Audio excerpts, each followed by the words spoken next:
avec Dieu. Alors je vous propose de parcourir deux courts textes que je pense vous connaissez, qu'on va lire au fur et à mesure, et qui répondra d'une certaine façon à cette déclaration que nous avons entendue tout à l'heure dans le psaume 33.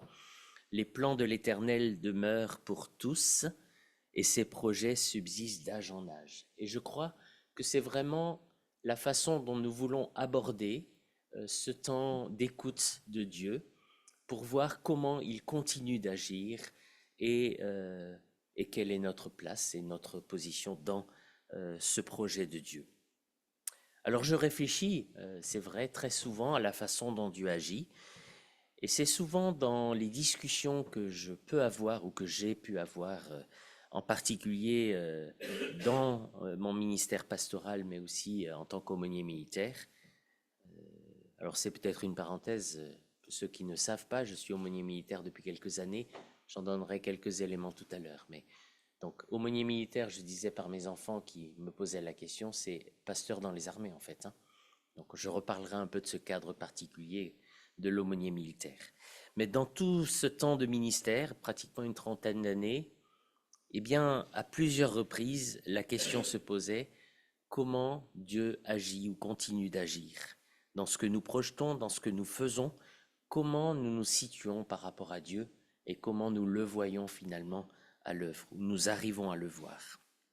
Et plus j'avance, j'ai l'impression que, alors que nous croyons que Dieu va faire telle ou telle chose d'une façon précise, eh bien très souvent, nous essayons de comprendre, de saisir, d'expliquer, d'anticiper, et très souvent, Dieu nous étonne. Dieu, parfois même, nous bouscule dans nos idées bien arrêtées, et c'est peut-être, dans certains cas, nécessaire, utile et même bénéfique. Cela nous maintient en tout cas dans un mouvement et un chemin de progression. Ainsi, si nous sommes vraiment attentifs, nous serons étonnés de voir comment Dieu est à l'œuvre. Et très souvent, il nous émerveillera par la façon si précise, si parfaite qu'il a d'accomplir et de disposer toutes choses. Dans mon histoire personnelle, et en particulier en ce qui concerne mon ministère pastoral et aujourd'hui d'aumônier militaire, eh bien plusieurs faits ont été marquants. Et il y a quelques années, j'ai dû faire un petit regard en arrière et j'ai remarqué combien des aspects isolés, peut-être sans lien en particulier les uns avec les autres, avaient été permis ou posés dans ce parcours, permis par Dieu pour former un aspect, puis un autre. Et finalement, après quelques années, c'est un ensemble d'éléments qui se sont imbriqués les uns aux autres et qui ont permis de préparer ou de mettre dans une situation attendue. Alors, juste quelques mots quand même sur le parcours. Dans ma formation pastorale, dans ce que j'ai vécu ici ou là avec les responsabilités qui m'ont été faites, une implication aussi au niveau de l'Union sur le travail jeunesse en national, mais aussi en international dans le cadre de la Fédération internationale des Églises libres, des camps, des activités de jeunesse en Église, mais aussi au niveau de l'Union, et puis des responsabilités dans le cadre de mon ministère pastoral, et puis petit à petit aussi, quand j'ai basculé dans l'aumônerie militaire, dans un autre cadre d'exercice.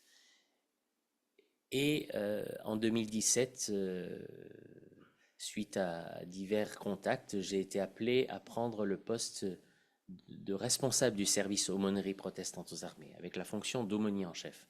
Et en fait, je me suis rendu compte que pendant toutes ces années, ces éléments avaient préparé finalement à cette prise de fonction.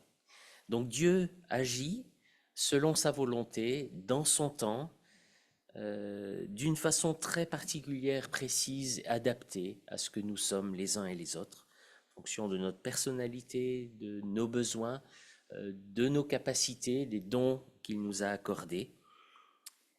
Et Dieu répond d'une certaine façon à la prière de foi, de l'un, de l'autre, de tous ceux en tout cas qui regardent à lui.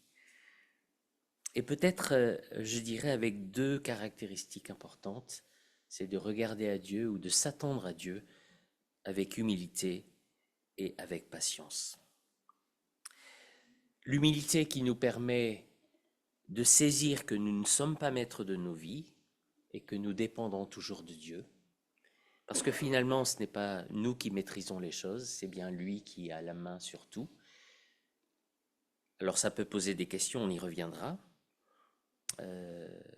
Dans l'épître de Jacques, nous avons cette parole que certains prononcent parfois, si le Seigneur le veut, nous ferons ceci ou cela. Et l'expression, si Dieu le veut, on l'entend de temps en temps, mais il est réellement à la manœuvre et c'est souvent dans cette dépendance que nous devons avancer. Ce sont en tout cas des paroles qui me semblent équilibrées de la part d'une personne consciente de la souveraineté de Dieu. Je ne peux pas forcer Dieu, je ne peux que me soumettre à sa volonté et à m'y soumettre réellement et vraiment. Alors bien sûr, certains peuvent réagir en disant, mais finalement, quelle est notre liberté? Est-ce que nous avons la capacité de faire des choix, puisque si Dieu sait et décide tout, on y reviendra. L'autre terme important que je mentionnais, c'est de s'attendre à Dieu avec patience. Je lisais un jour cette explication, patience ne veut pas dire attendre nerveusement en faisant les 100 pas, mais il s'agirait plutôt de la patience. Alors je prends deux images de l'agriculteur ou du jardinier. Vous savez, quand on plante quelque chose en terre, il faut un certain temps pour que les choses se mettent en place. Il ne faut pas forcer, s'il y a une petite plante qui commence, on ne va pas tirer dessus pour qu'elle pousse plus vite, ça ne marche pas comme ça. Mais on sait que quelque chose est en train de se faire et l'agriculteur ou le jardinier est habitué que le temps soit nécessaire pour que la croissance puisse se faire. Et cela vaut la peine d'attendre puisque quelque chose va sortir, va germer, va sortir de terre et produire son fruit. Eh bien, quelque part, pour nous chrétiens, cela nous rejoint dans le sens que, avec foi, dans cette confiance que nous avons en Dieu, nous pouvons attendre pleinement la réalisation de ce qui se fait, parfois dans le secret, que nous ne connaissons pas, que nous ne maîtrisons pas, mais qui est vraiment à l'initiative de Dieu. Et même si on ne connaît pas toujours le moment ou la façon dont les choses vont se faire, nous pouvons persévérer dans l'attente, sans chercher, par nos efforts, à faire avancer les choses plus vite, et peut-être pas toujours comme Dieu l'aurait envisagé. On a dans la Bible des exemples de ce type où l'un ou l'autre a essayé de faire avancer. Je pense en particulier à Abraham, qui avait reçu une promesse, et la promesse était longue à se mettre en place. Puis il a essayé de faire avancer les choses, mais ce n'était pas exactement la façon dont Dieu avait prévu de le faire. Alors, Dieu, nous le savons, sait tout, connaît tout, sait par avance. Alors dans ce cas, et c'est parfois une réaction que nous pouvons avoir de personnes qui s'interrogent sur la question de la liberté, qui préoccupe parfois pas mal de personnes qui veulent rester ou garder ou préserver leur autonomie. Alors je lirai quelques versets dans la lettre de Paul aux Éphésiens, parce que c'est vraiment un texte qui m'a toujours beaucoup touché, qu'on ne comprend pas toujours très très bien. C'est dans Éphésiens au premier chapitre, et nous lirons simplement les versets à partir du verset 3.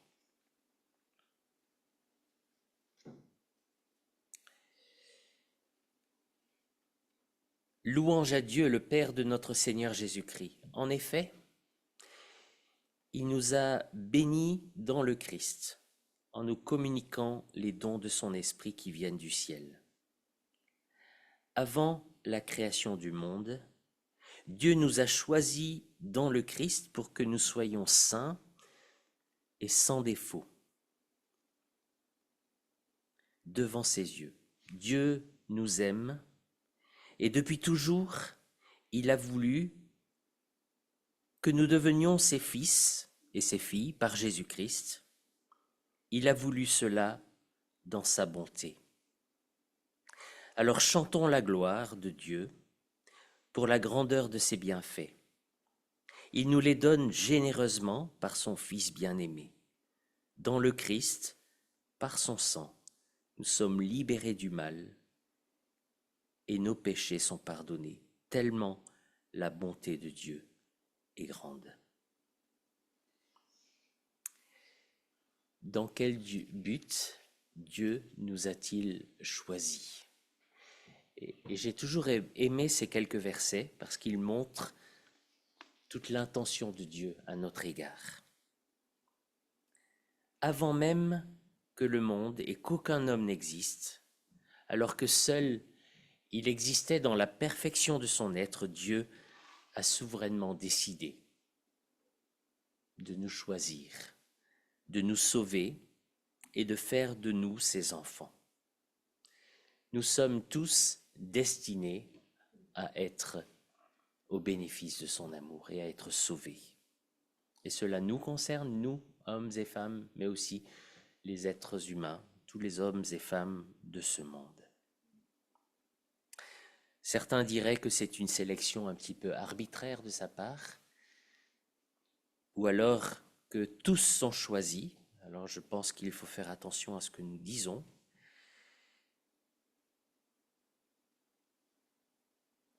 Comprenons-nous bien le mystère qui s'attache à ces paroles? Comment comprendre cette tension entre la souveraineté de Dieu et la responsabilité de l'homme? Spurgeon, qui a énormément écrit, disait « Il n'est pas nécessaire de réconcilier des amis ».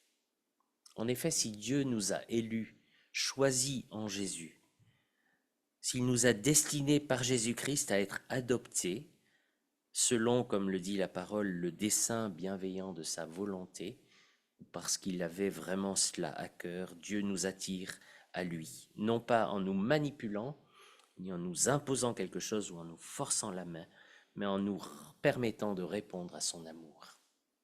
Et c'est quelque chose qui revient comme un leitmotiv, une répétition incessante dans sa parole.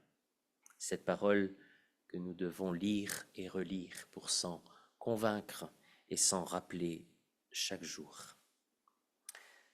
D'ailleurs, l'apôtre Jean, dans la première lettre au chapitre 14, verset 19, conclut en disant « Pour nous, nous l'aimons parce qu'il nous a aimés le premier ».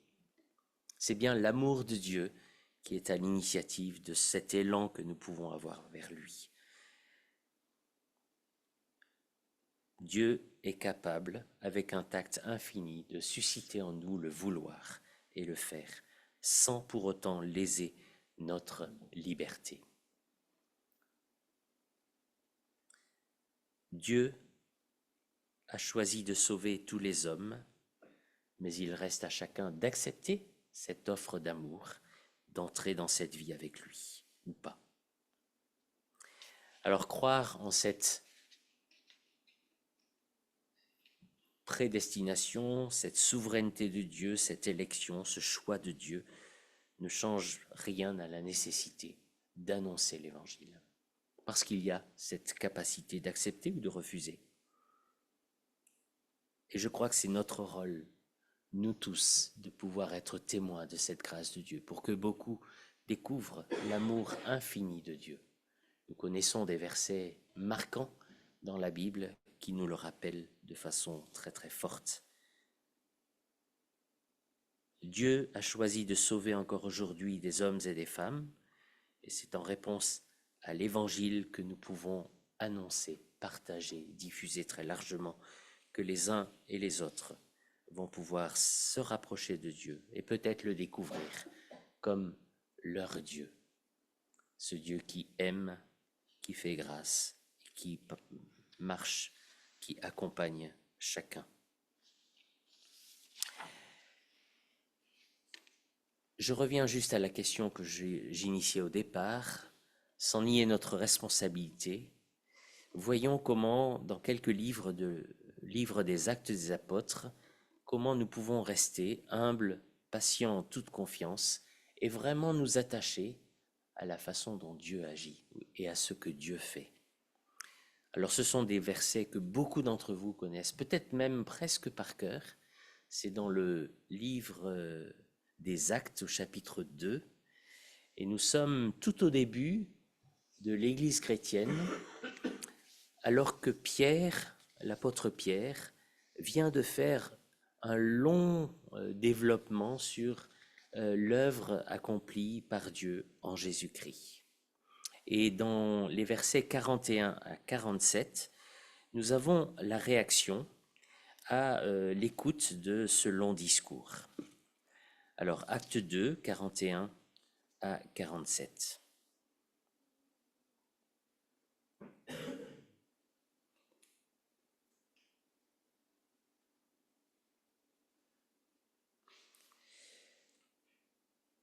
Alors déjà, les gens qui avaient entendu ont dit, mais que devons-nous faire de ces paroles? Ça, c'est vraiment à la fin du discours. Et puis le résultat, finalement, parce que Pierre les a interpellés justement sur cette adhésion, ce choix, cet élan vers Dieu, il est dit, ceux qui acceptent la parole de Pierre se font baptiser. Ce jour-là, à peu près 3000 personnes s'ajoutent au groupe des croyants. Régulièrement et fidèlement, les croyants écoutent l'enseignement des apôtres. Ils vivent comme des frères et des sœurs. Ils partagent le pain et ils prient ensemble. Les apôtres font beaucoup de choses extraordinaires, étonnantes, et les gens sont frappés de cela. Tous les croyants sont unis et ils mettent en commun tout ce qu'ils ont. Ils vendent leurs propriétés et leurs objets de valeur, ils partagent l'argent entre tous et chacun reçoit ce qui lui est nécessaire. Chaque jour d'un seul cœur, ils se réunissent fidèlement dans le temple, ils partagent le pain dans leur maison, ils mangent leur nourriture avec joie et avec un cœur simple. Ils chantent la louange de Dieu et tout le peuple les aime. Alors dans d'autres versions, il est dit qu'ils trouvaient grâce auprès du peuple. Le Seigneur ajoute à leur communauté ceux qui sont sauvés. Alors juste quelques mots sur ce passage parce que d'une part il est fondamental pour expliquer ce qu'est l'Église et il comporte quelques mots qui me semblent particulièrement importants. À la lecture, nous découvrons ce que Luc écrit. Il dresse en quelques coups de pinceau un tableau extraordinaire de ce qu'est l'Église à ses débuts. Et depuis plus de 20 siècles, les chrétiens réalisent avec émotion, réalisent ou mettent en œuvre les traits de la vie de l'Église telle qu'elle se vivait à Jérusalem et puis par la suite au travers des siècles. Donc, on a bien vu, chaque jour, ils étaient assidus. En grec, ils persévéraient, ce qui signifie qu'ils étaient d'un commun accord dans le temple. Aux heures de la prière, ils prenaient part au culte. À côté de ces exercices spirituels dans le temple, ils pratiquaient une communion, donc une proximité les uns et les autres. Ils étaient en petits groupes, puisqu'ils étaient déjà quelques milliers de membres. Ils rompaient le pain, c'est-à-dire qu'ils prenaient la scène, ce que nous avons partagé, et qui rappelait vraiment ce que le Seigneur avait accompli, la mission que Dieu lui avait confiée, de venir habiter parmi les hommes, d'aller jusqu'au bout de son service par ce sacrifice pour le péché de tous. Ils avaient aussi des repas fraternels, et je crois que ce culte se prolongera. Donc c'est vraiment cette communion les uns avec les autres. Et ils avaient beaucoup de joie qui régnait au milieu d'eux, avec une grande simplicité de cœur. Et ils louaient Dieu, ils faisaient monter vers Dieu cette louange qui remerciait. On avait plusieurs chants où on a remercié Dieu. C'est vraiment l'exemple qui contribue à permettre l'accroissement, le développement de l'Église. Alors dans ce texte, je disais qu'il y a une expression qui m'interpelle d'une façon toute particulière.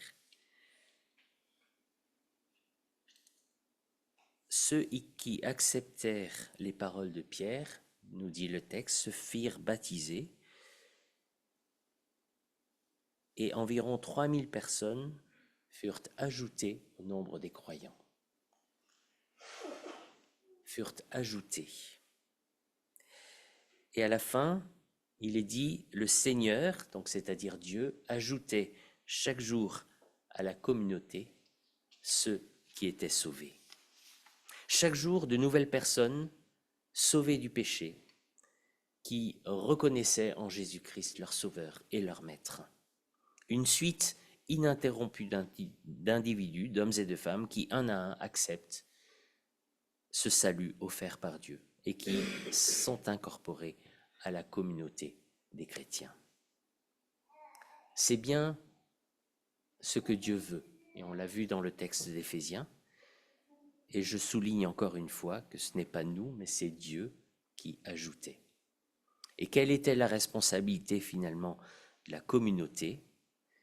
C'est de vivre pleinement cette vocation, cet appel qu'ils ont reçu de la part de Dieu. Alors cela ne veut pas dire, parce que c'est Dieu qui ajoute, que nous n'avons rien à faire, bien entendu. Et nous avons effectivement, dans l'exemple de ces premiers chrétiens, des hommes et des femmes engagés dans une vie de foi. Ils étaient assidus dans l'enseignement des apôtres et on a vu l'importance de connaître cette parole, de la méditer, de la lire, de se laisser enseigner, interpeller toujours à nouveau. Et ils ont été, par cette parole aussi, témoins directs de la vie, de l'enseignement de Jésus, parce qu'ils saisissaient ce que cela signifiait pour eux, se l'appropriaient et en vivaient. Et puis, ils étaient assidus dans cette communion aussi, qui évoque vraiment cette proximité, et on voit même dans le texte une solidarité matérielle entre ces nouveaux croyants, de façon à ce que personne ne reste dans le besoin, mais ait tout ce qui lui est nécessaire.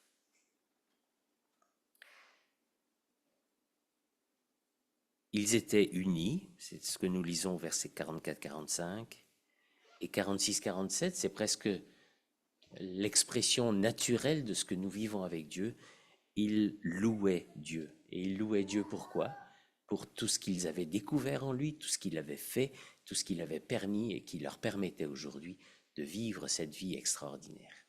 Parce que connaître Dieu, c'est vraiment un élément qui transforme une vie et qui transforme aussi la façon dont nous pouvons envisager et voir les choses.